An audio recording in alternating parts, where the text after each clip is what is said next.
Many of us rank Wes Craven's Scream as one of our all-time favorites, but how well do we really know the movie? Well, I hope you all brushed up on your genre trivia, because in this video, we're gonna be listing every single horror movie reference that can be found in the original Scream. What is up, Scream team? Zach Cherry here, and if you're as obsessed with horror movies as I am, you might want to consider hitting that subscribe button and turning on those bell notifications, setting them to all. That way, you can stay up to date with all my latest content. For this video, I'm listing every direct horror movie reference that was made in 1996's Scream, including audio tracks, visual homages, and celebrity cameos and connections. I mean, not directly, but in some 6 degrees of Kevin Bacon way. Just for shits and gigs, toss this video a thumbs up, and be sure to let me know in the comments down below any other horror movie references you think I might have missed. Let's get into it. Scream is perhaps best known for its iconic opening scene, in which Drew Barrymore is threatened by a mysterious caller while isolated at her family's secluded home late at night. Nowadays, this concept seems pretty synonymous with the 1996 classic, but it was actually based on the babysitter and the man upstairs urban legend, which had previously been used most memorably in 1979's When a Stranger Calls. Similar to Scream, that movie featured an extended opening scene in which Carol Kane is harassed by a caller who continuously asks her if she's checked on the children. After reporting the incident to the police, they're able to trace the calls to a secondary landline located in an upstairs bedroom,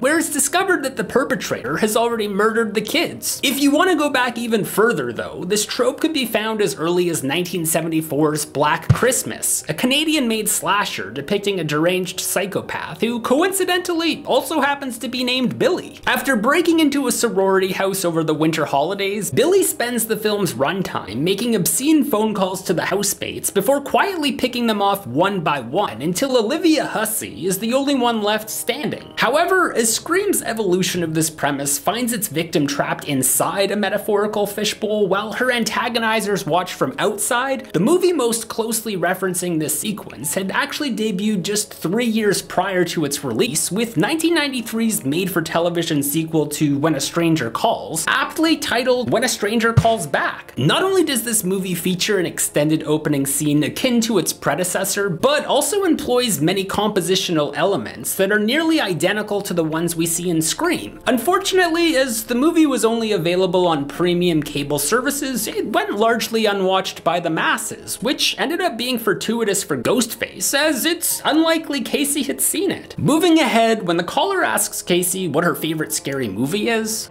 Halloween. This reference works on an almost meta level, as screenwriter Kevin Williamson himself has stated that the 1978 classic depicting an escaped mental patient who stalks and murders babysitters on Halloween night happens to be his favorite as well, and is a huge inspiration for his screenplay. In fact, during Scream's audio commentary track, he makes reference to many of the parallels between the two films, including Casey making popcorn before sitting down to watch a movie, just as Annie had done while babysitting Lindsay Wallace. After that, Casey guesses the caller's favorite scary movie to be A Nightmare on Elm Street, in which horror movie audiences were introduced to infamous dream demon Freddy Krueger, whose eventual quippy one-liners and MTV pop status led to the diminishing returns for his franchise. And although Casey doesn't mention each sequel by name, she does refer to them collectively, so we can include those on this list as well. In order of chronology, that gives us Freddy's Revenge, Dream Warriors, The Dream Master,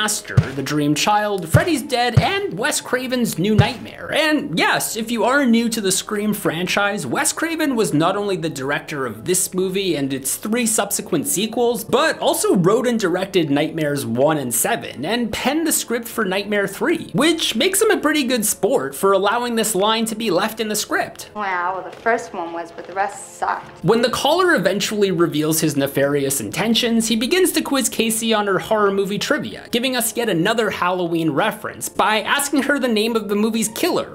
Michael Myers.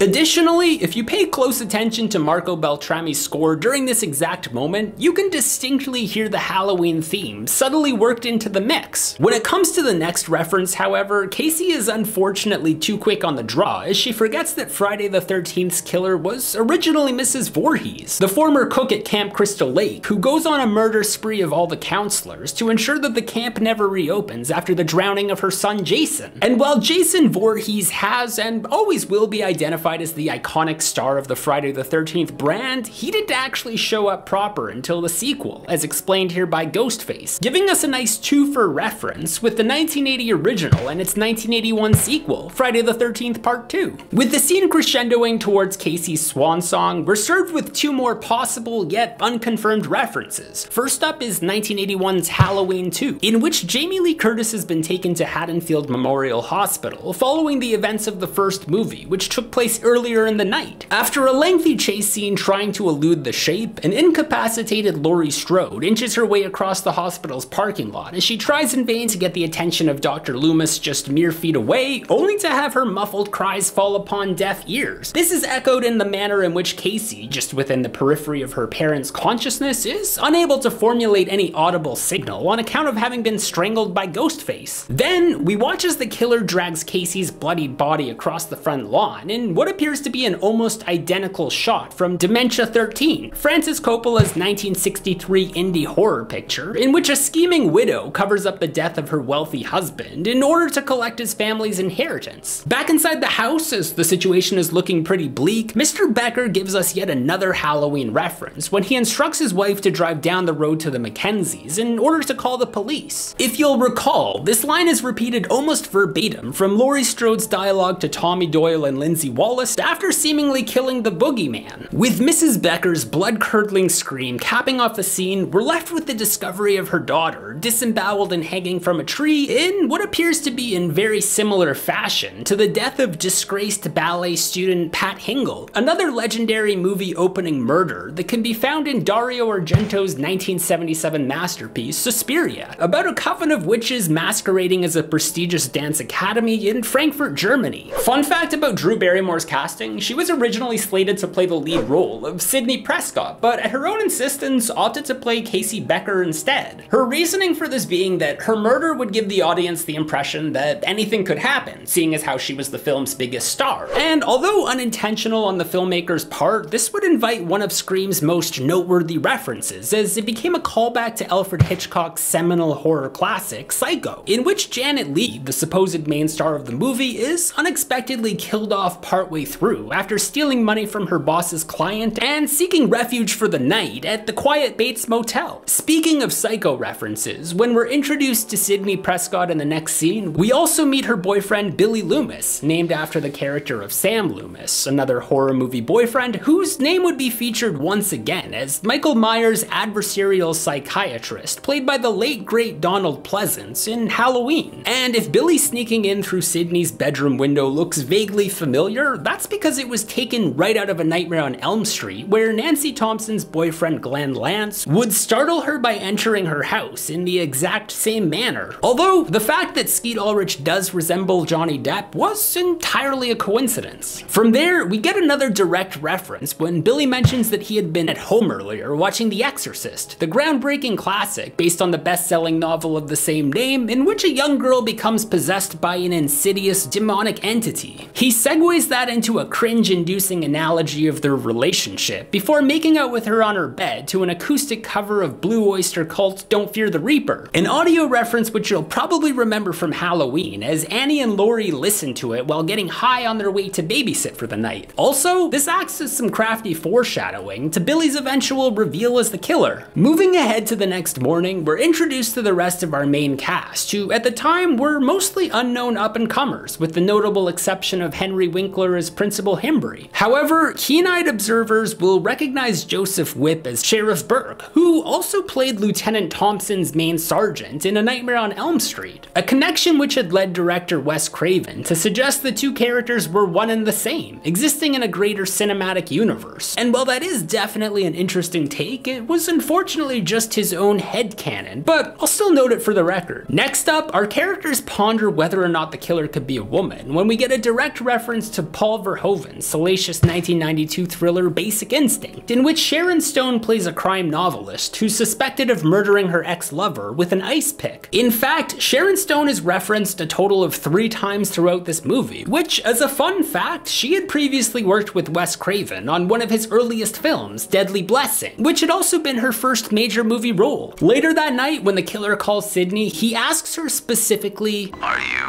alone in the house?" house. A line she uses herself later on in the film. Are you alone in the house? This is a slight variation on the title of a 1978 television movie, Are You in the House Alone?, which follows a high school student who's harassed by a stalker, who makes creepy calls to her where he asks her the movie's titular question. The premise actually bears a strong resemblance to and predates the earlier mentioned When a Stranger Calls, which is possibly referenced here once again, when Sydney is unable to get out the door on her first attempt due to the chain lock, but then eventually does manage to escape and is startled by someone standing on the front porch who is not the killer. For an additional reference, which was left on the cutting room floor but does appear in the script, Sydney types her location into the computer as 34 Elm Street, as another nod to the nightmare address, where protagonist Nancy Thompson famously lived. Jumping ahead to the next morning, as Sydney arrives at school, she's accosted by a particularly obnoxious reporter who asks her how it feels to almost be brutally butchered. While this isn't a specific reference to any horror movie, the reporter in question is played by Linda Blair in a cameo appearance. Blair had also previously worked with Wes Craven on the 1978 made-for-TV movie Stranger in Our House, but is most well remembered for having played young Regan McNeil in The Exorcist. You know, the movie Billy was supposedly watching the night Casey and Steve were murdered? Later on at the lockers, we get a direct reference from Stu to Candyman, one of my absolute favorites. Released in 1992, the film was adapted from the Clive Barker story, The Forbidden, a folklore ghost tale about the murdered son of a slave whose spirit is summoned when you repeat his name 5 times into the mirror. Moving forward, we then get the most contemporary reference this movie has to offer during the scene at the bathroom stalls, which very closely resembles a similar moment from Copycat, released just 1 year earlier, in which Sigourney Weaver plays a criminal psychologist who's targeted by a serial killer. Interestingly enough, this particular ghost face is widely theorized to not actually be either Billy or Stu, but actually a prankster trying to scare Sid, or a copycat, if you will. Further to that, Wes Craven specifically references this movie on the commentary track, but also states that the feet under the bathroom stall is a cliche that has been done many times before, and frankly,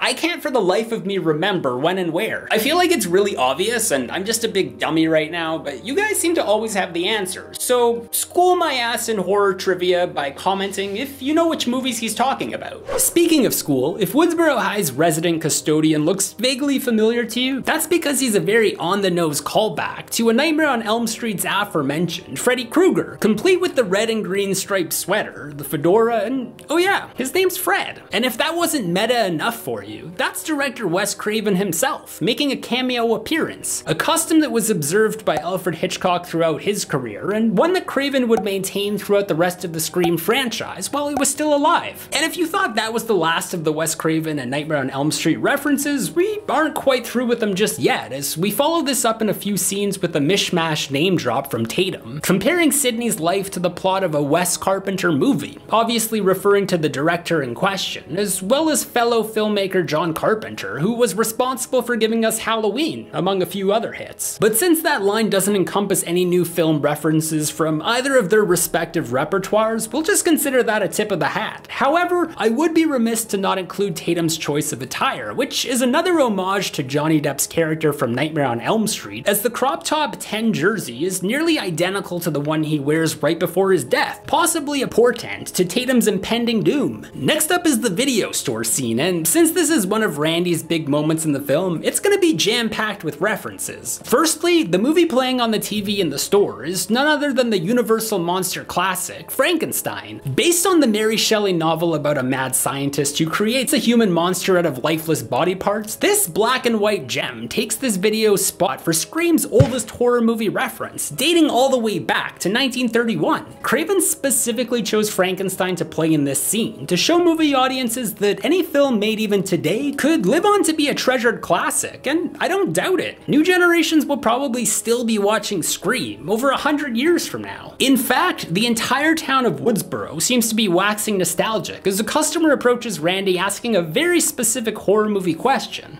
What's that werewolf movie with E.T.'s mom in it? Obviously referring to 1981's The Howling, in which Dee Wallace, who did indeed play the mom in E.T., takes a vacation with her husband to a Northern California resort, which is inhabited by a colony of werewolves. And as a bonus fact, Wallace is yet another Wes Craven alumni, having previously worked with him on the original Hills Have Eyes, all the way back in 1977. We then get a reference to Prom Night, a 1980 slasher starring Jamie Lee Curtis, in which a masked killer terrorizes 4 students during their senior prom. Similar to Scream, Prom Night also features a series of obscene phone calls, and as Randy points out, a B storyline featuring police detectives as they follow a cold trail is not unlike the uselessness and eventual disappearance of Sheriff Burke from the movie. And as Jamie Lee Curtis is never too far away, here's a very prominent poster for Mother's Boys, a 1993 thriller in which she plays an unhinged wife and mother who abandons her family only to return years later with a sinister scheme. Sound a little familiar to you? Nah, I'm getting way ahead of myself here. Later on, as our characters observe how desolate the streets of Woodsboro have become, Sydney compares it to the town that dreaded sundown. Released in 1976, the film is based on the 1946 Texarkana moonlight murders committed by the Phantom Killer, who in real life was never apprehended. His hooded character design was even used for Jason Voorhees' sackhead appearance in Friday the 13th Part 2, before the introduction of the ubiquitous hockey mask would take over from Part 3 onward. Jumping ahead to Stu's party, Randy has brought at least 6 movies with him from the video store. First up is 1987's Hellraiser, based on the Clive Barker novella The Hellbound Heart, about a mystical puzzle box that summons a group of extra-dimensional sadomasochistic demons. Then, from 1981, The Evil Dead, a low-budget cult classic from Sam Raimi, depicting a group of 5 friends who travel to a cabin in the woods where they unwittingly unleash an ancient demonic evil. After that, it's 1980's The Fog, John Carpenter's understated ghost tale about a small coastal town with a dark history and 100-year-old curse. Then Terror Train, also from 1980, about a fraternity holding their New Year's party aboard a passenger train, which is crashed by a former pledge seeking revenge for a prank gone awry. We've also got Prom Night, as previously mentioned by Randy in the video store, and finally Halloween, which was apparently the preferred choice of all the partygoers to watch, and I don't blame them. I'd pick that movie too. After getting locked out of the party while getting more beer, Tatum mistakes Ghostface for Randy and makes a whimsical reference to I Spit on Your Grave, a controversial 1978 horror flick that was branded a video nasty, in which a woman seeks revenge on 4 men after they sexually assault her and leave her for dead in the woods. Also, as Kevin Williamson had pointed out in the film's commentary, we get another parallel to Halloween in the fact that the main character's best friend is murdered in a garage, although in a much different manner than getting her throat slit by the killer hiding in the back seat of a car. As Billy then arrives at the party out of costume, he and Sydney go upstairs, at which point a dejected Randy refers to his romantic rival as Leatherface, a nod to the chainsaw-wielding, Ed Gein-inspired horror icon who made his first appearance in 1974's The Texas Chainsaw Massacre, in which a group of friends on a road trip fall victim to a cannibalistic family. As Sydney and Billy reconcile upstairs, she accepts the truth about her mother's secret life and confides in him that she's afraid she'll turn out the same way as her, like a bad seed. This is the title of a 1956 thriller in which a housewife discovers that her birth mother was a notorious serial killer and fears that she carries a genetic trait which she's passed on to her 8-year-old daughter, who's already suspected of murdering her schoolmate. Billy then likens Sydney's despair to that of Jodie Foster's in the 1991 Oscar-winning Best Picture, Silence of the Lambs, in which she plays a rookie FBI agent who's challenged by the incarcerated Dr. Hannibal Lecter to divulge personal information about a deep-seated childhood trauma in exchange for information that will help the Bureau catch a serial killer. The irony of that reference being that Sydney too is allowing herself to be manipulated by a sociopath. Speaking of Silence of the Lambs references, although this has more to do with promotional material, the film's poster art of Jodie Foster's overexposed face obscured by a death's head hawk moth is eerily reminiscent of Screams, featuring Drew Barrymore cupping her hand over her mouth. As the remaining party guests take off to see Principal Himbry's body hanging from the football post, one of them can be heard chanting, "Hi-ho Silver, let's go." Although this is more or less the catchphrase of the Lone Ranger calling out to his great white stallion, it was also used by the character of Bill Denbrough, one of the 7 childhood friends who battled against the demonic shape-shifting monster, best known for taking the form of Pennywise the Clown in Stephen King's It. He would often announce this phrase whenever riding off on his Schwinn bicycle, fondly nicknamed Silver. Hi-yo, Silver!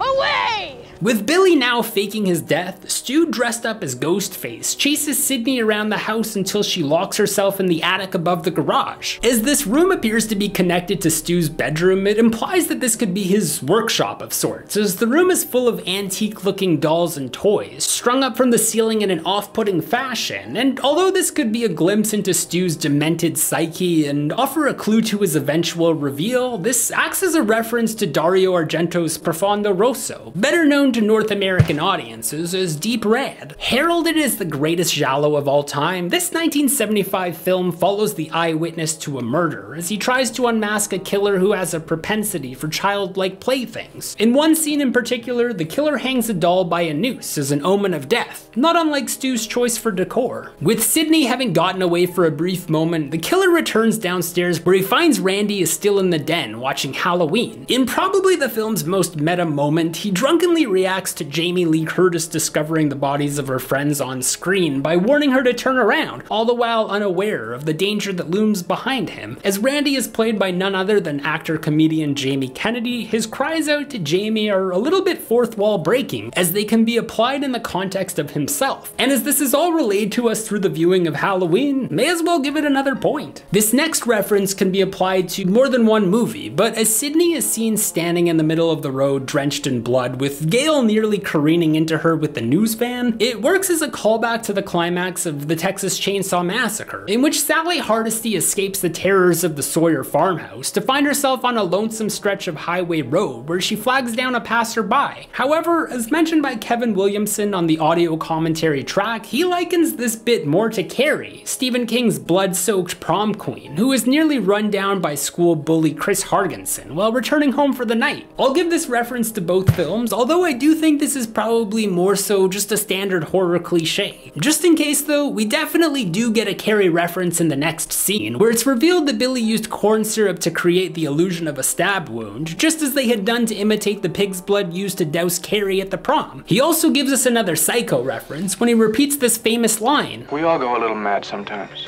Anthony Perkins, Psycho. And then makes reference to Norman Bates again, as well as Hannibal Lecter from Silence of the Lambs, when explaining that the killer is always scarier when they don't have a motive. With the identities of both Ghostfaces now out in the open, and the finale quickly approaching, we're left with one final reference to Halloween, as Sydney hides in the closet, waiting to attack the killer, just as Jamie Lee Curtis's Laurie Strode had done all those years earlier. And there you have it. Every horror movie reference that at least I could find made in Scream. Next time we'll be going over all the references made in Scream 2, so stay tuned for that video. I want to thank my Patreon supporter Scott Brown. If you guys want to see even more Scream related content, my channel's got tons of it. You can check out this video right now. Until next time, I've been Zach Cherry, and I'll be right back.